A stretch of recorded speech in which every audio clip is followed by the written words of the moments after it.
Dear students, today we have to discuss the most important topic of the chapter reproduction in lower and higher animals.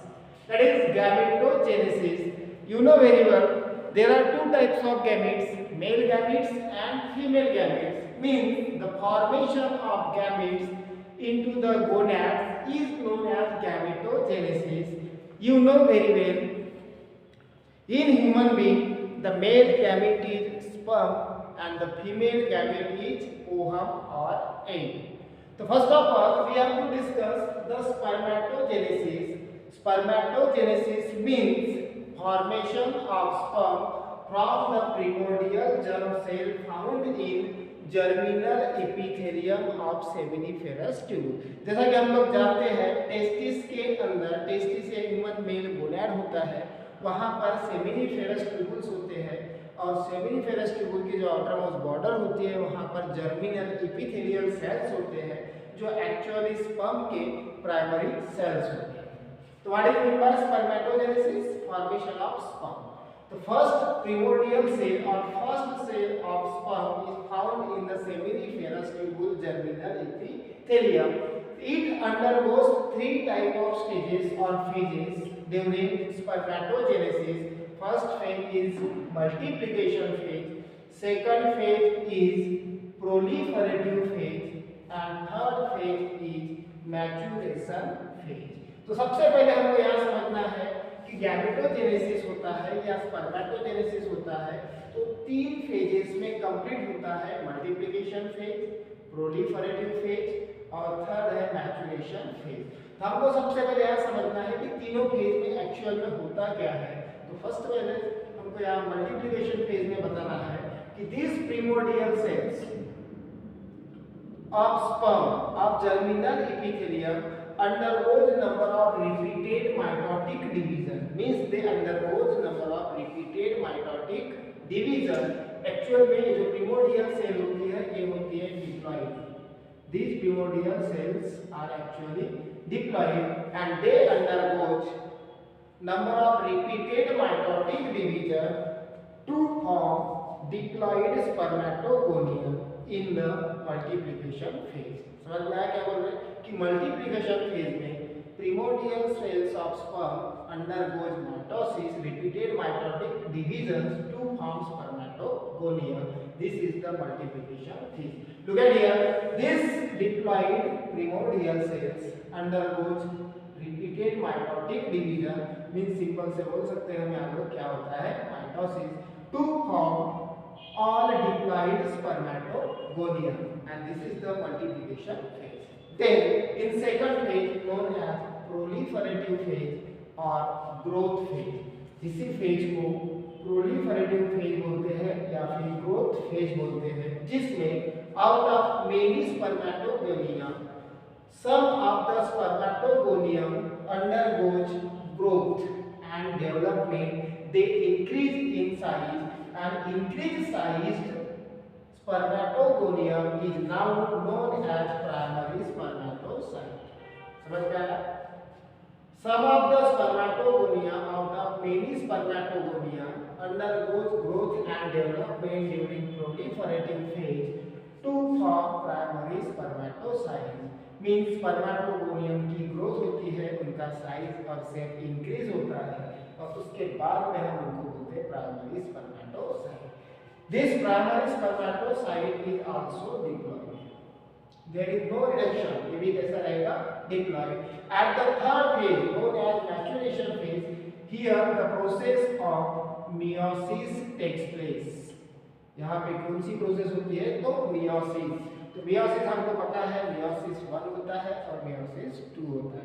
In the maturation phase this primary spermatocyte undergoes meiosis 1 to form secondary spermatocyte। मतलब meiosis 1 complete होता है जिससे क्या बनेगा, secondary spermatocyte।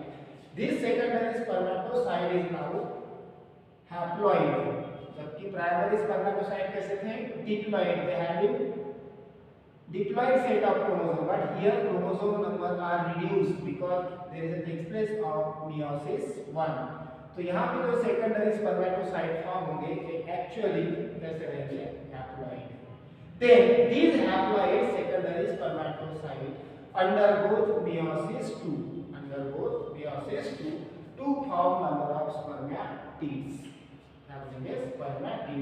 and then these spermatids are actually non-motile होते हैं, long नहीं होते, spherical होते हैं। They later undergoes the number of developmental stages known as spermiogenesis। यहाँ पर जो spermatid form होते हैं वो actually non-motile होते हैं, elongated ना होते हैं, spherical होते हैं। They undergo the developmental process known as spermiogenesis। और जो जर्मिनल एपिथेलियम होता है, तो जर्मिनल एपिथेलियम में जो नर्व सेल होते हैं, सर्टोली सेल होते हैं, अलॉन्ग विथ हेड वहाँ अटैच रहते हैं। उसके बाद में उसका डेवलपमेंट होता है, देन डेवलप इनटू स्पर्मेटोजोआ और एपिडर्मिस में जाके मैच्योर होते हैं।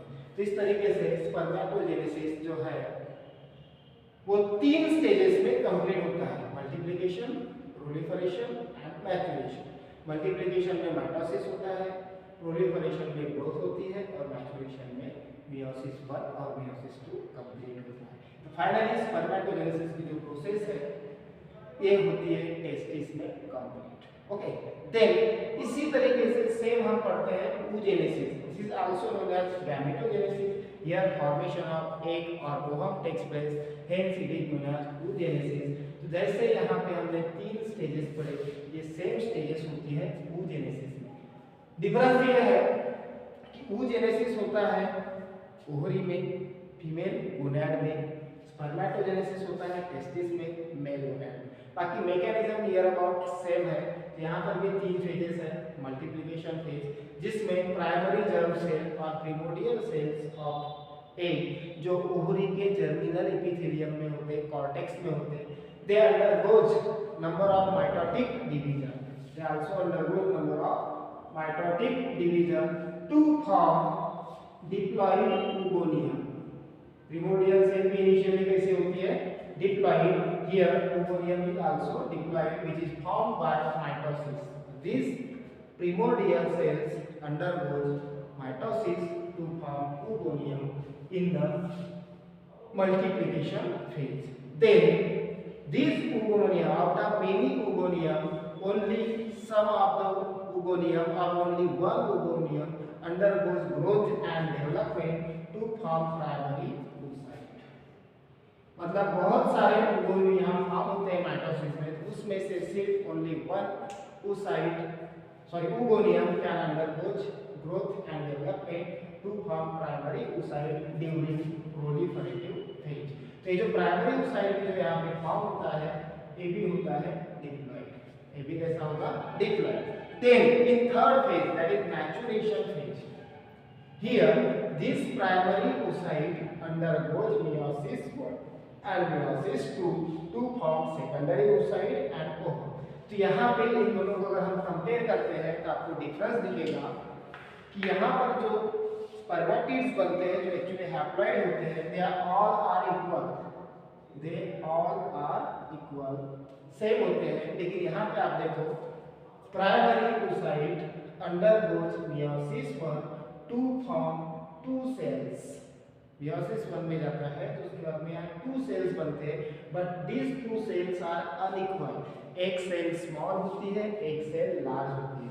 तो जो लार्ज सेल बनती है उसको हम बोलते हैं सेकेंडरी oocyte, वो हैप्लॉइड होती है। एक स्मॉल सेल बनती है वो भी हैप्लॉइड होती है, बट उसका नाम होता है पोलर बॉडी। इसको क्या बोला जाता है, पोलर बॉडी। एक्चुअली यहाँ पे न्यूक्लियर डिवीजन इक्वल होता है। मतलब जैसे फॉर एग्जांपल यहाँ 46 क्रोमोसोम है, यहाँ पे 23 क्रोमोसोम आएंगे, यहाँ पर भी 23 क्रोमोसोम आएंगे। मतलब जेनेटिक मटेरियल का, न्यूक्लियर मटेरियल का या न्यूक्लियस का यहाँ पर इक्वल डिवीजन होता है। यहाँ पर जो है न्यूक्लियस का इक्वल डिवीजन होता है, लेकिन साइटोप्लाज्म का जो डिवीजन होता है वो अनइक्वल होता है, जिसकी वजह से सेकेंडरी oocyte लार्ज होता है और पोलर बॉडी स्मॉल होता है। उसके बाद में तुरंत बाद में होता है meiosis 2। तो meiosis 2 में this secondary oocyte undergoes meiosis 2 to form ovum and another polar body। ये सेकंड पोलर बॉडी है, ये फर्स्ट पोलर बॉडी। तो पोलर बॉडी का कोई यूज नहीं होता, ये डीजेनरेट हो जाती है। तो ये डिफरेंस है सिर्फ इनके थर्ड फेज में, दैट इज मैच्योरेशन फेज में, यहाँ पर मियोसिस 1 और मियोसिस 2 कंप्लीट होता है। यहाँ पे मियोसिस 1 कंप्लीट होता है, लेकिन मियोसिस 2 जो है वो अरेस्ट हो जाता है मेटाफेज 2 में। कहाँ अरेस्ट हो जाता है? मेटाफेज 2 में। और कब कंप्लीट होता है तो बताना है, at the time of fertilization when this ovum undergoes in contact with or interact with the sperm, जब इसका एनकाउंटर होता है स्पर्म के साथ में at the time of fertilization, उस समय ये सेकेंडरी oocyte जो अरेस्टेड रहता है मेटाफेज 2 में, उसका कंप्लीशन होता है और ये सेकंड पोलर बॉडी है, at the time of fertilization release होती है। तो यहाँ पे हम लोगों को दोनों चीज़ों में एक बात कॉमन है, both spermatogenesis and oogenesis are completed into 3 phases। यहाँ माइटोसिस होता है, यहाँ पे ग्रोथ होती है और यहाँ पे मियोसिस होता है।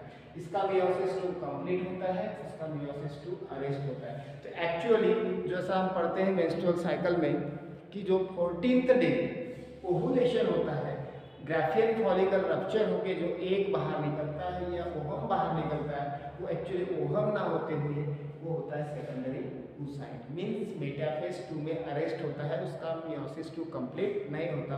वो कब कंप्लीट होगा? At the time of fertilization. Okay, this is gametogenesis.